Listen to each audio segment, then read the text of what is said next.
Good morning, and thank you for joining us for this special press conference. I'm Steve Fishback with the Charlotte-Mecklenburg Police Department Public Affairs Office, and this morning we're going to be speaking about an issue that was repeatedly brought up to us by our media partners, concerned citizens in the community, all in reference to young folks on bicycles, dirt bikes, ATVs, wreaking havoc, driving dangerously through our uptown streets as well as other parts of Charlotte as well. These groups have endangered drivers and pedestrians, and we have been aware of this issue. There are a number of challenges that the police department faces in addressing these issues, most particularly that literally none of these subjects cooperate with the police upon being encountered. This creates a very dangerous situation for those subjects involved, for our officers, as well as our citizens of Charlotte. Recently, we have amped up the enforcement efforts involving these groups. Since January of 2021, we have made 28 arrests, most of those arrests being more recent. And recently, we have seized over 8 bicycles, 3 dirt bikes, and 2 ATVs involving these situations.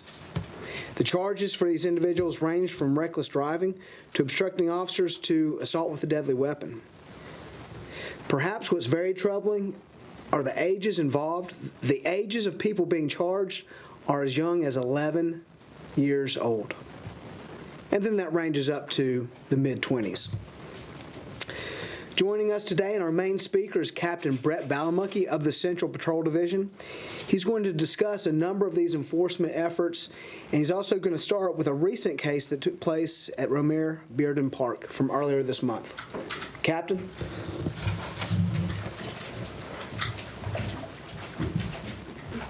Thanks, Steve.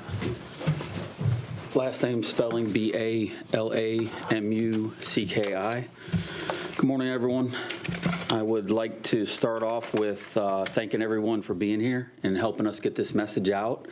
I think I'm going to cover a few different specific cases that we've recently worked that we've linked to subjects on vehicles, either scooters, bicycles, or motorized ATVs and dirt bikes. And then kind of in the end, we can bounce around some questions and some different things so we can share with the community how we can try to improve some of these things. On Sunday the 17th, at the 200 block of Martin Luther King beside one of our uptown parks, we had a group of young men gathered up that were on bicycles. They were not on their bikes at the time, but they were kind of sitting on the curb area. A gentleman was riding by on his car. They started making comments about this young man's car. He pulls over into a adjacent parking lot, comes over and confronts them. A physical argument starts to happen. Another subject that's later identified as Jermaine Walker pulls a handgun out of his waistband and points it at him. He then, the victim then goes back to his vehicle. He then backs out, comes up towards the road. In between this, another vehicle is stopped in the roadway. During this time, we've got Mr. Makai Al-Fayyad has run up and grabbed a handgun from another individual that handed it to him. He is walking in the roadway with a handgun displayed down to his side, and as the vehicle goes by, he fires 4 shots into the vehicle that's occupied by our victim that's struck in the spine and now looks like he's potentially paralyzed. And the girlfriend was also in the vehicle who was unstruck. At that point, all 4 of those, that whole group of young men all ran back to their bicycles and fled the scene. Officers arrived. We had several witnesses that had recorded some of the incident, and also one of them said that guy right there was involved. He then fled from us. Our officers were able to catch him, take him into custody, and that juvenile was interviewed. He was not one of the shooters or one of the gentlemen that had the handgun, but he was charged as a juvenile and then released back to his family that night.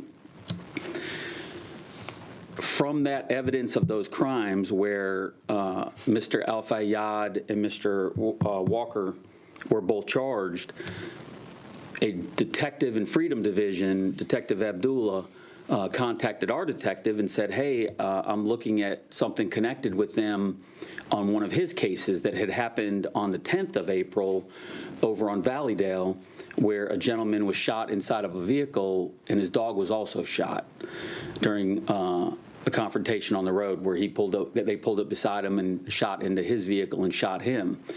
From the arrest we made uptown with these gentlemen through the help of our CRU and our VCAT team was able to knock some doors, which led Mr. Walker's mother to turn him into the intake center. We were able to match up some physical evidence through our crime lab that was able to put some of the casings from the scene of the shooting where the man and his dog were shot and link those back to these young men. So subsequently, Freedom detectives were able to charge both of them for that shooting as well. So that's something that I'm very proud of the work that was done by those detectives and all the officers on the scene and our crime lab and our community partners that were there to be the witnesses for us immediately and say, hey, I have video of this. Without that, we would not have been able to make those identifications so quickly. So that we really appreciate all that continued partnership. And it also allowed us to immediately take action and not only clear and get these young men in custody for this crime, but also get them charged for another crime. One of the concerning things is when we interviewed Mr. Walker, who's 18 years old, we also recovered a handgun with no serial number during that arrest, and he admitted to us that he made it at his house.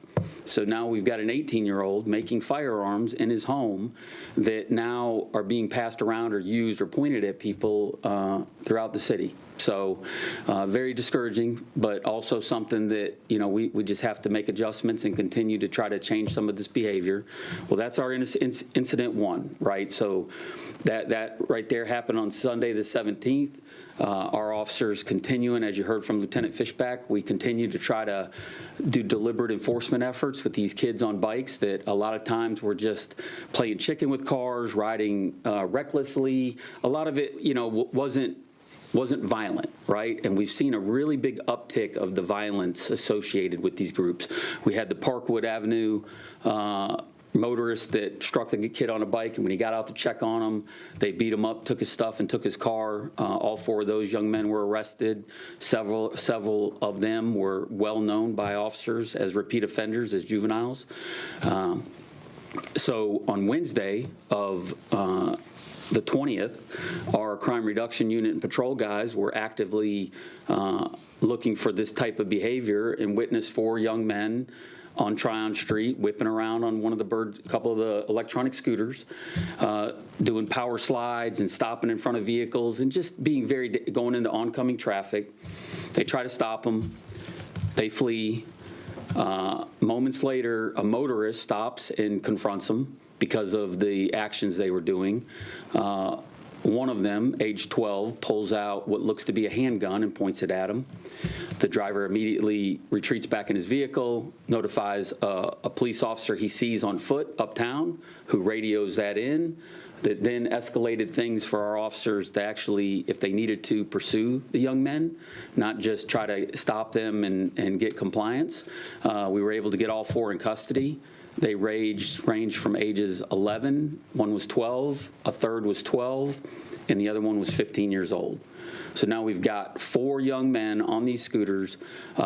We used our real-time crime center to partner with us with camera footage and backtrack where they had went, and our officers were able to recover the firearm that turned out to be a replica airsoft handgun that looked real enough. It even had a serial number on the side of it. And it was, I think the PI was going to look at maybe sending out a picture of that, but it's very, very scary to see such a realistic handgun being pointed by a 12-year-old who is unsupervised at dusk riding around uptown, displaying that behavior with no parental supervision. All 4 of those young men were charged for under juvenile arrest and brought back to our team office. Their guardians came to our office and met with our detectives and supervisors, and at the outcome of that, all 4 parents were charged with contributing to the delinquency of a minor, with citations only, which will allow them to come to court and explain to a judge why we had an 11, 12, and 15-year-old roaming around uptown unsupervised with that type of activity. That's GS 14-316.1, I think. And one of the things, is really sending a strong message, right? And we saw a very different reaction from the families after they were held accountable. And unfortunately, we would like to educate, right? We would like everybody in the community and through the media to educate each other, to say, I can't let my 11-year-old roam free downtown on a scooter that he shouldn't have access to with a credit card anyway. And then let alone if he's carrying an airsoft gun. Even if he shoots at home with airsoft, that's something that as a parent we try to be aware of and control that behavior. But I really want people to understand that we're at a point now where if we need to, we are going to need to start coordinating with our partners with the district attorney and hold parents accountable as well for this type of behavior on such young adults, with their behavior. So that's Wednesday. As that momentum builds, Sergeant Bell with the Central Division came to us and said, with these recent issues with the dirt bikes and motorcycles, because we'd had an incident a week earlier where ATVs were riding uptown and officers tried to stop them, and they didn't stop, but they recognized a couple of the young men and signed warrants on them.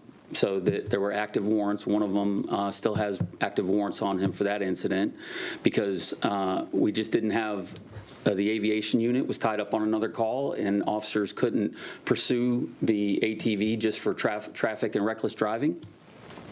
So we set up an operation where our bicycle units, our dual sport units, our aviation unit, and our real-time crime center and patrol all combined with the crime reduction units from several parts in the city, and we did an operation on Sunday in the afternoon starting after lunch. Immediately, officers started trying to make traffic stops on two-wheel dirt bikes that are unregistered, not allowed to be lawfully driven on the road, and they immediately recklessly started to ride away doing wheelies and different activity. Our aviation unit with our pilot and our tactical flight officer were fantastic at that moment because they were able to start tracking and following these reckless drivers around the city. And what we instantly saw was, although a lot of the attention's always uptown, and I saw them go through uptown and they're always uptown, he was able to see them up in Hidden Valley neighborhood off Rocky River Road. Like, there were groups of dirt bikes and ATVs riding and doing wheelies and burnouts in the street all over the whole city. So they were able to start tracking individuals that they identified committing these crimes, and the officers would try to do a traffic stop, then they would flee. So we continued to track those, and luckily we only had one injury for the whole day, and the gentleman cut himself on some briars after he dumped his bike and tried to flee. And we were able to get two men in custody immediately for their behavior. We were able to seize 2 ATVs and 2 motorcycles that day. One of the most concerning events that happened that day is officers were trying to stop a motorcycle, and the driver, while they're trying to stop him, reaches down into a bag. He comes out with a bottle filled with a fluid. It's got a wick in it. He tries to light it as he's driving his motorcycle, and he throws it at our dual sport patrol officers that are on marked CMPD dirt bikes in full uniform that he'd already fled from. So after he throws this Molotov cocktail incendiary device, style device that luckily, for the grace of God, it did not ignite, hits towards their bike, he continues to flee. Officers unfortunately lose sight of him. The helicopter loses him when they were making a turn, and he escaped that night. The relentlessness of our detectives and officers were able to do some immediate investigation and identify him, get a positive ID on him, and his name is Joe Colombo Nguyen, Nguyen. He is a 24-year-old young man that lives in Charlotte, and they were able to secure arrest warrants for 3 counts of assault with deadly weapon on a law enforcement officer, 2 counts for assault with deadly weapon for him trying to strike officers with his dirt bike, and also for the felony flee to elude and to resist. From that, officers last night executed not 1 but 2 search warrants at his residence, and were able to take him into custody, recover clothing, recover the dirt bike that he was fleeing on, and recover some electronic evidence that we hope is going to link back to the Molotov cocktail style device that he threw at us. And 40 pounds plus of marijuana were inside the residence, and over 22 grams of suspected fentanyl were inside the residence. So now we've got a young man who is driving recklessly, recording it on his GoPro on his helmet, active on social media, and even after he fled police, he was seen on social media mocking the police. I think he said, F12, we still outside, and with a middle finger being given to representatives, law enforcement, and the community. So fortunately, he's been taken into custody late last night. I think detectives got done interviewing him and talking to him after 1 o'clock in the morning, and he is over at the jailhouse right now with first appearance with a judge. And our detectives are going to that hearing, and we've got partnerships with the district attorney's office that I was on the phone with this morning that are going to press to try to keep him where he belongs and keep our community safe by keeping him in custody. So, that right there, I think, is a great example of not, even though we may only think it's a young man doing a wheelie or, just blowing off some steam, there are some people who are very violent. And, during that search warrant last night, they recovered an AR-15 style rifle, a handgun, on top of the trafficking amounts of marijuana and the opioids. So I really think that as a department, our stance is going to be very limited tolerance for this type of behavior. I was very, very proud to watch the voluntariness of all these officers to come in and adjust their schedule for the Operation Sunday and give away time from their own families so that they could try to make Charlotte safer. We had a couple bike squads in, we had the dual sports in, and the aviation unit in, and I can say that I didn't see a single juvenile or anyone riding a bicycle recklessly anywhere uptown or around as we did these different areas. And I will say that's different than what we've seen as a pattern, right? So I think that the message is getting out there because we are very strict at if we charge someone as a juvenile, we are going to seize their bicycle until it comes time for court. And we are going to ask for the full compliance through the court system to make sure that we change the behavior, right? Like I don't think that a young man doing a wheelie in the street may not have any intent to do anything harm or hurt anyone else, but I think sometimes it's an education piece that he may not understand the danger he's putting himself in because he's getting clicks on TikTok or YouTube or Snapchat, and everybody loves it, and Instagram. Hey, follow me, watch how I almost just collide into a cat's bus, because it's going to get me more clicks, but not realizing that not only are they putting themselves in danger, but then when they're putting the public in danger as they ride around. So we ask everyone to share the message, to be respectful of the law with vehicles. If you are going to ride a bicycle or a scooter around uptown, that you follow the rules and the law, and that you continue not to do reckless behavior. And again, I really appreciate everyone showing up here to be able to discuss that. If anyone has any questions. Yeah, you said either Mr. Walker or his co-defendant made a gun at home? Yes, Mr. Walker admitted during the interview that he fabricated the gun from one of the kits. So what he was able to do is lawfully purchase a kit that isn't a complete firearm, and then he stated that he then used tools at his house to complete the firearm into a fully operational firearm as an 18-year-old. 18. Also, is the whole of the issue the wheelies, or is it that the things that they're riding are not street legal? Are they legal at all to be on the street? I think what happens, right, bicycles are considered vehicles, so lawfully a bicycle can be in the street, right? You see, we have bike lanes. We have brand new bike lanes that the city's invested a lot of money and time for people to enjoy themselves. I think what happens is when you start to ride recklessly and you start to endanger people by doing things that the bike wasn't intended to do, by doing the wheelies and cutting in front of cars and doing power slides and that type of reckless behavior that not only endangers them but also other people, that's where it becomes illegal. But just riding on a bicycle on a city street is not illegal in and of itself. And what about a dirt bike or ATV? Dirt bike and ATV is different, right? Because those are unregistered. There are some dirt bikes that have a registration plate and have lights and are street legal. Unfortunately, most of the ones that we see doing this type of behavior are not the ones that have any registration or legal ability to be on the road at all. So they can't be on the road at all.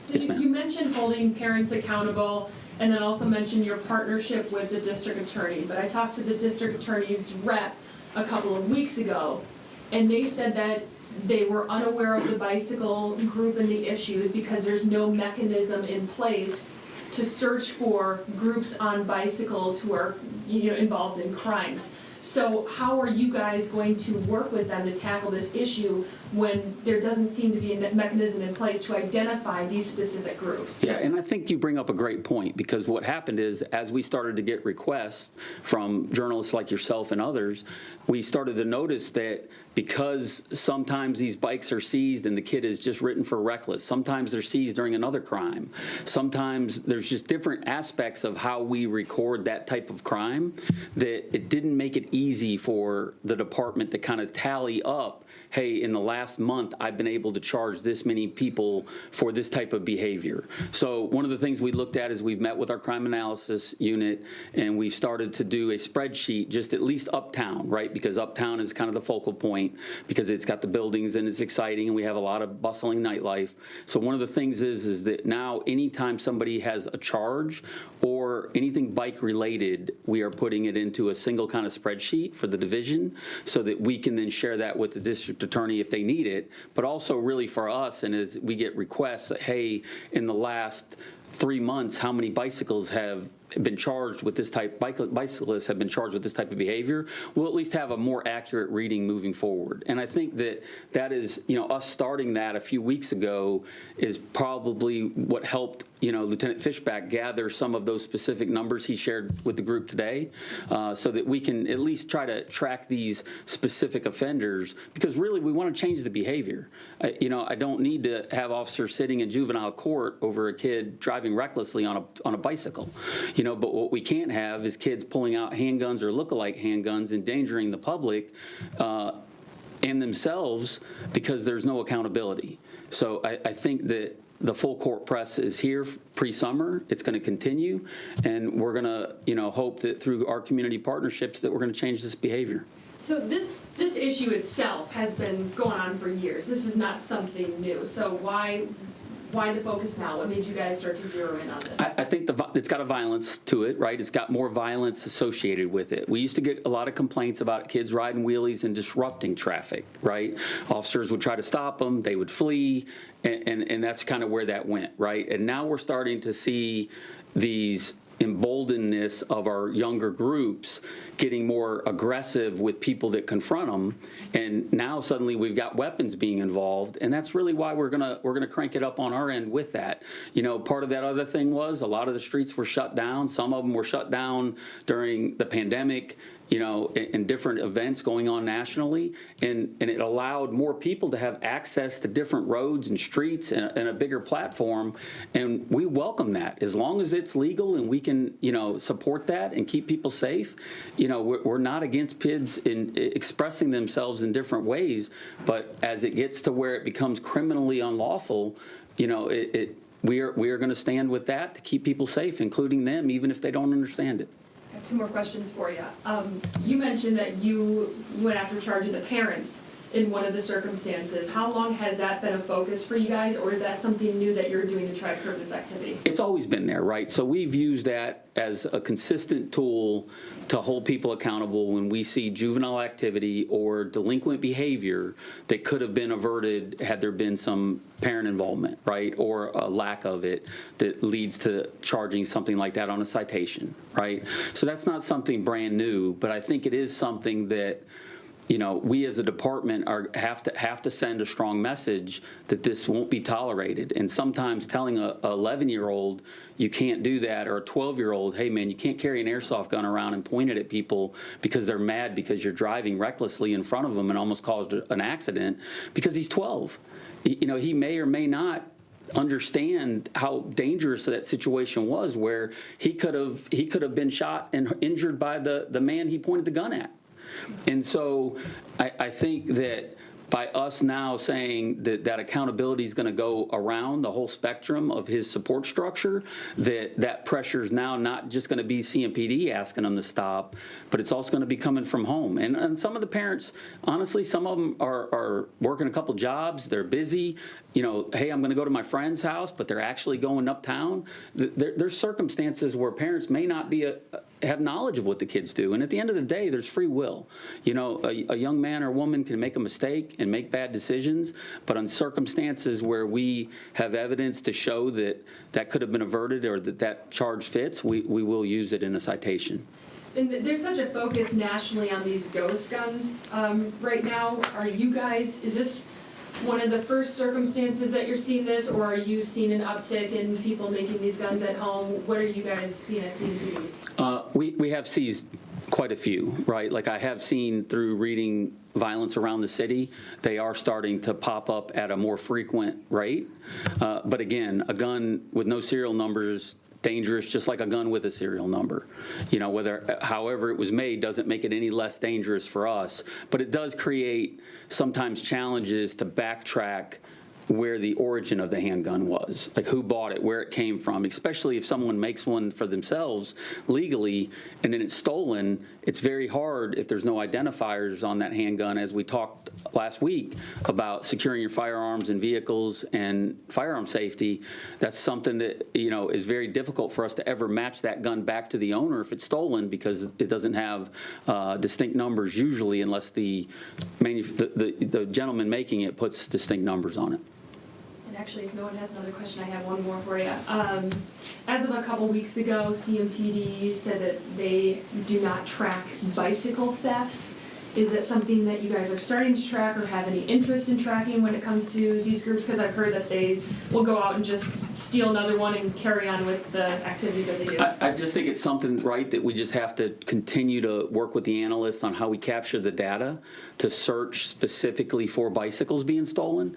I can say that 2 weeks ago, we caught 3 young men uptown on bicycles with bolt cutters in their backpack inside our parking decks, whipping in and out, and multiple parking decks, and they were stealing bicycles. They were 12, and 13 years old. And they were not the same young men that we caught on the bird scooters or the electric scooters. So we are continuing to see that trend. As we seize a bike, they try to steal a bike. Or someone does, right, and sells it to them. But it's a constant flow with that. But we do see a lot of that. Like, I think Westover Division sent out some pictures just this week of 4 young men that appear to be juveniles internally that are walking through a parking deck, and they stole bicycles. So I think that's something that, you know, if you own a bicycle or you live in an apartment complex, make sure you have a solid lock. Make sure you know your serial number to your bike, your make, your model, photos of it. You know, be aware of that, because a lot of times we'll stop them on it. You know, we'll find your bike, but we can't match it to you and get it back to you if you don't know that information. So I think that's something. One of the other things I forgot to mention earlier is we are exploring options too with the electronic scooter manufacturers, just to see if there's any options we can do. Like when you rent those things, click here and confirm you're 16 years old or you have parental supervision. Click. But again, an 11-year-old's not going to say, my mom's not with me or my dad's not with me. So we're going to see if there's any ability as we catch kids on those, if there's not an ability to do some sort of backtrack on whose account was used and then try to prevent that from happening again. A little off topic, but we're seeing social media posts of the 9-year-old who went missing was found. Can that be confirmed? Let's keep all questions specific to the topic at hand. Thank you. How common is it for juveniles to be found with those airsoft guns that were grew?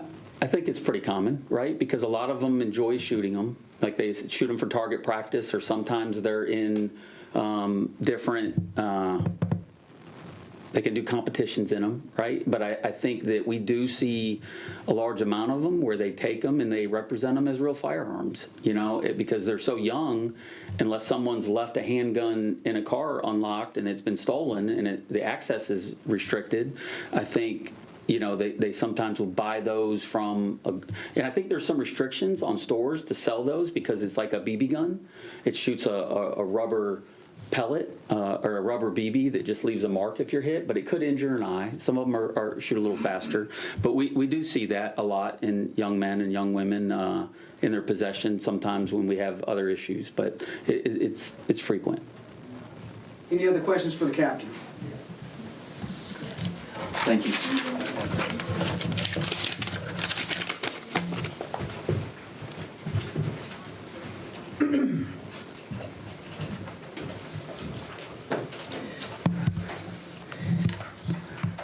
I know this was one of our more lengthy press conferences, and we put out a wealth of information. Don't feel overwhelmed speaking to our media partners. We are going to send a press release following. It's going to have the photographs attached that you saw on the screen today, as well as case numbers and a lot of the details that you heard. We're going to have that embedded in that, so be on the lookout for that. So with all that information, the captain illustrated for us this is a problem in our community that far exceeds being a nuisance or an inconvenience for our law-abiding motorists. I mean, we're talking about some groups of individuals, some very young individuals that are out there looking, quite frankly, to pick a fight. And your Charlotte-Mecklenburg Police Department is working around the clock, trying new initiatives to be that line between those individuals and our law-abiding citizens. So thank you for joining us, and be on the lookout for that press release. Can you address the tweets yesterday you guys put out about Madison Cawthorn? I'll be hanging out afterwards. We can touch base on that.